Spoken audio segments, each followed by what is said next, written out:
నాకు దిక్కు వేరే దారి లేదు. Help me. ఇదేంటి? రేపు జరగబోయే జైంట్స్ మ్యాచ్ లో ఎలాగైనా జియాన్ లేకుండా చేయాలి ప్లీజ్. నువ్వు ప్రేమగా డోరా కేక్ ఇచ్చినప్పుడే నాకు డౌట్ వచ్చింది. బెక్ చేస్తున్నా, కాదనకండి. కానీ జియాన్ మాత్రం ఎందుకమ్మా?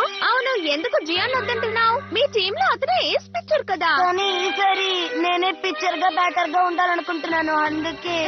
అయితే నువ్వే 2 పొజిషన్స్ లోనే ఉంటావా? అసలు ఎందుకనాలా? టోమీ చాలా ప్రెటీగా ఉంటుంది. తను మా రిలేటివ్, తన కోసమే. అర్థమైపోయింది. నువ్వు ఏస్ పిక్చర్ అని క్లీనప్ హిట్టర్ అని తన దగ్గర బిల్డప్ ఇచ్చావు కదా. ఏంటి అలా చెప్పావా? అవును, అబద్ధం చెప్పానని తెలిస్తే నన్ను అసహించుకుంటుంది. ఒకవేళ దీన్ని జియాన్ కి చెప్తే నన్ను తంతాడు, చిత్తగొడతాడు. ఇప్పుడు చెప్పావు చూడు, ఇది కరెక్ట్. అందుకే కదా మిమ్మల్ని బెక్ చేస్తున్నాను. హాయిగా కామిక్ బుక్ చదివావుగా, నువ్వేమో తెచ్చిన డోరా కేక్స్ అన్ని మెక్కావు. Please help me.